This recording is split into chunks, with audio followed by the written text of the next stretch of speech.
Here, I do have in front of me a statement put out by one of these Democrats there in Texas in response to John Cornyn's request to FBI Director Kash Patel to get involved, to threaten arrest, to threaten finding some of these Democrats or all of them to bring them back to Austin. So Texas State Representative Ann Johnson says this in a statement, quote, "This isn't political theater. This is a last stand to protect our democracy, and Texans agree." She says this, now after Donald Trump and Greg Abbott failed to convince the public, they're weaponizing the FBI to track down their political opponents, saying this is the kind of authoritarian tactic we condemn on the world stage, and yet it's happening right here in our backyard. So strong words there. But in the meantime, we also been relying on our colleagues there at Fox 7 in Austin, including reporter Rudy Koski. He is all over this story. Let's listen.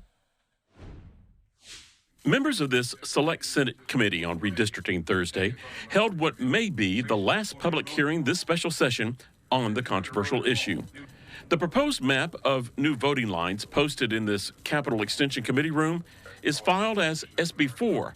But it's no coincidence that the lines have a familiar look. So the House bill and the Senate bill are identical at this stage. Senator Phil King, who filed SB 4, told the committee his one map strategy is intended to beat the August 19th deadline when time runs out on the special session. And so I thought if we went ahead and moved this bill forward, the House already has a bill on the floor. It's already through calendars for HB 4, and if they come back that they could expedite, and we have sent this bill to them, that the House could then simply, in the last days of the special session, pick up SB 4 and substitute it for HB 4 and pass it out. This political end run did not please Democrat Senator Boris Miles. If there was going to be a fight, I wanted to be in the room. Senator Miles was back in Austin after being in Massachusetts Wednesday with several of the quorum-breaking Texas Democrats. This is disrespectful, it's very much disingenuous, and point-blank low down. Think that minority communities can take, if you think that minority communities must take, and what we can get is discriminatory, you do not have to call someone a racist slur to be a racist, Mr. Chairman and members. Sitting back participating in an August process, in an inherently discriminatory process, disenfranchising black and brown people is racist in all parts. That accusation of racism was countered by another accusation. Senator Brian Hughes noted Republicans in other states were recently cut out of their districts. If national voices, if leaders in other states whose voices are dutifully magnified by many in the national media, if they're going to criticize Texas and hypocritically, in the height of hypocrisy, criticize us for what we're doing, a little context is important. Republican leaders admit the goal of this Texas rewrite is for political gain on Capitol Hill. Senator King argued the mid-decade rewrite is not only legal, but justified. My objective was when I look at the policies and the harm done to the nation through those policies in the 4 previous years, everything from a 30 trillion plus deficit to what we saw at the border, to the Venezuelan gangs, to the fentanyl crisis, problems with Russia and China, on and on and on, that it compels me to try to help make sure that we have a Republican Congress going forward. No matter what is done today or tomorrow regarding this map, this is all just a political theater at its finest. All right, Rudy Koski with that report with Fox 7 Austin here. But I want to put up this statement here from Texas Republican Senator John Cornyn. He says this: "I'm proud to announce that Director Kash Patel has approved my request for the FBI to assist state and local law enforcement in locating runaway Texas House Democrats. I thank President Trump and Director Patel for supporting and swiftly acting on my call for the federal government to hold these supposed lawmakers accountable for fleeing Texas. We cannot allow these rogue legislators to avoid their constitutional responsibilities here." So like we have been all week, we've been relying so heavily on the Texan, great outlet there, obviously in Texas. and their senior reporter, Brad Johnson. He joins me live yet again here. Brad, thanks so much. I know you're really busy, so glad to have you on yet again. Okay, so how is this all going to go? I'm trying to visualize it in my mind. Is Kash Patel going to dispatch FBI agents to go locate, round up, find these Texas state Democrats, bring them back in handcuffs here? How's this going to work? It's a very good question. It's really up in the air. There are multiple routes that Republicans are trying to establish, more criminal side of the law, as opposed to just the civil warrants that were issued by the state house. And the reason for that is because the civil warrants don't extend beyond state lines. And so we see Kash Patel and the FBI being asked to look into it. We saw a lawsuit filed today in Illinois by Attorney General Ken Paxton trying to get Illinois police to cooperate with the civil arrest warrants. This is Republicans really exploring all avenues. As far as FBI involvement, it's certainly possible, and I think Republicans are angry enough right now, especially nationally, to try it. Then you add the fact that this map is going to purportedly help the Trump administration keep the Republican majority next year. And so Donald Trump's FBI Director Kash Patel has an incentive to try and make some headway on this. Ultimately, I think it's going to come down to just waiting out the Democrats. They can't break quorum forever. There's a lot of talk tomorrow for tomorrow of having a quorum. I don't think it'll happen tomorrow, okay. But the time is running out on this, and the second special session's coming soon enough. They will not break quorum for a second special. Do they feel like they have time on their side? Do they feel like they have the momentum, or do they feel like it's waning here? I only ask because I want to put this tweet up you posted today. There's a monetary element to all this.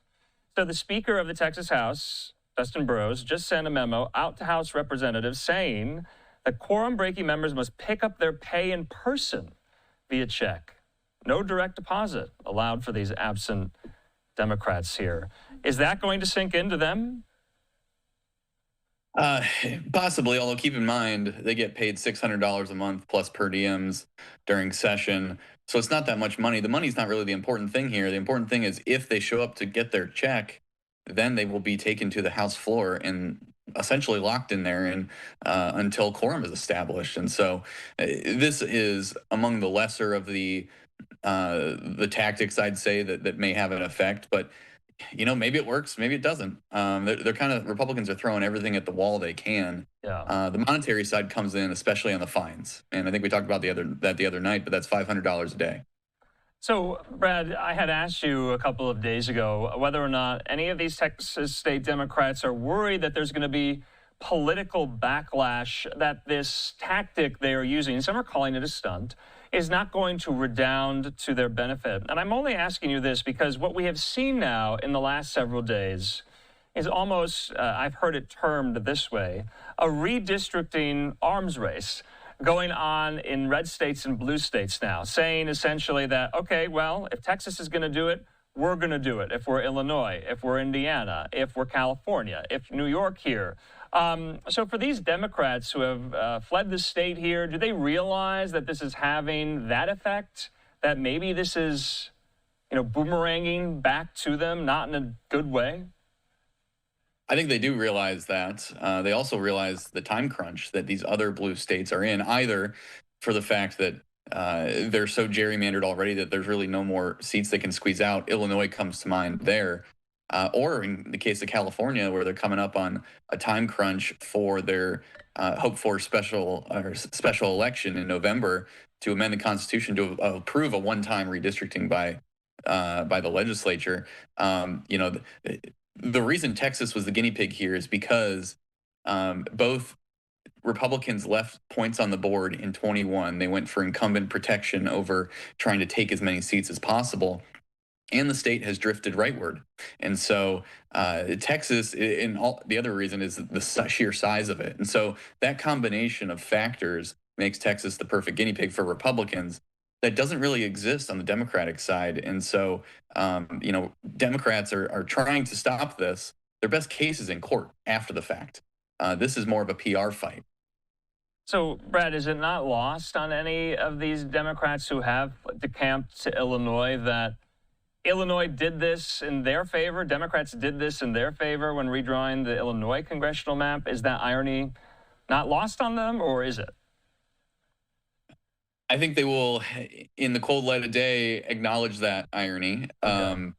But this is a pure partisan fight, and they'll counter with you on that, and say they did it. Those states did it during the regular redistricting period after the census. This is a turn away, and as they've described it, changing the rules of the game in the middle of the game. Yeah. And I think that's a fair point to make too.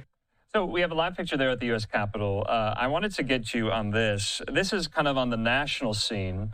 A Republican congressman from California, Kevin Kiley, in the midst of all this, has introduced a piece of legislation that would ban all states from mid-decade redistricting.